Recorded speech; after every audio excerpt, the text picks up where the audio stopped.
Okay, Jayashree, so DAW 2025 is going to bring many stakeholders. How do you think it is going to be very important? How young practitioners are going to benefit out of it? For young practitioners, you have these side events that we just did. So as the ICC YAF rep, there are so many other side events also which are happening for young practitioners, such as this one which we just had, where we are training them for cross-examination or things related to law, trial advocacy. So for young practitioners, I think it's the best way to also associate themselves with people who are working in the industry for a very long time, interact with them, and also just have a good time understanding what law, how the evolution of law is taking place, and first-hand experience from just the most amazing speakers that we have on panel. So I think for young practitioners, it's literally the place they should be this week.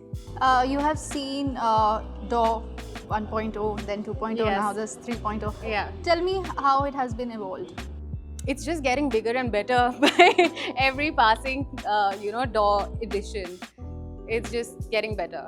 What are the key ethical considerations while using, I'm just shifting from DAW to main topic. Yeah. Please tell me, what are the common obstacles that one faces when getting a foreign arbitral award enforced in India?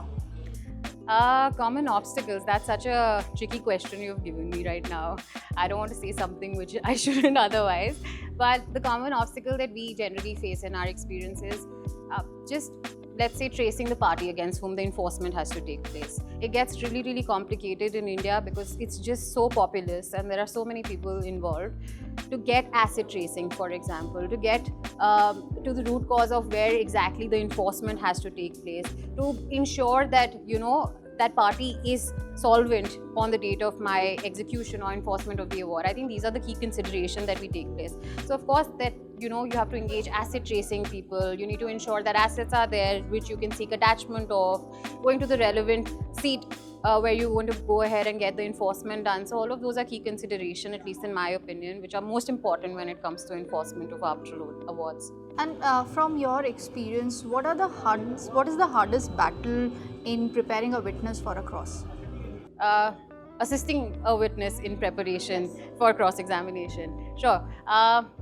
I think it's to just maybe make it very simple for them, the entire process. Like for example, there are certain things which happen in cross-examination. Like you give suggestions, right? So to explain to them that this is a suggestion, so this will come in your cross-examination and how you should deal with it.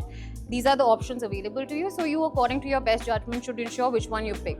So that's something that you can, tell your witness. And also just a lot of legalese which goes in their statements. And if that is the case, just to explain them exactly what it means and to just make everything simple for them so that they are just confident and present in the cross-examination. Give me one example how you have dealt with an hostile witness. Hostile witness, it's the worst nightmare of anyone who's probably conducting or, their witness is conducting cross-examination. Hostile witness in a scenario like this should be only, you need to go ahead and simplify facts in front of a hostile witness. You need to ensure that if that witness has to be declared... Tell me your story, like what happened when it happened with you? What did you do? So it happened in fact in an ICC arbitration where we were in Paris. Excellent view, everything was going very well. Something that we did not expect was for our witness to be put in a scenario where we have to declare that person hostile. But when we had to, that was for the sole reason because whatever they were deposing was actually helping the other side. So in such a scenario, of course, you need to take this call very quickly. You need to be on your feet to ensure that if you have to declare your own witness hostile, you need to be sure that you have documentary evidence, especially to ensure that, the probative value is something which is higher than the oral testimony, and you have to back it up with the documents that you've placed on record. That's something that you must do. But, it's the worst nightmare of anyone to have. Honestly. Okay, if you have to define DAW in one word, DAW 2025 in one word, what it would be? Exhilarating. I think it's going to be an exhilarating experience for everyone who's going to be a part of it. Thank you so much, Jayashree. Thank you.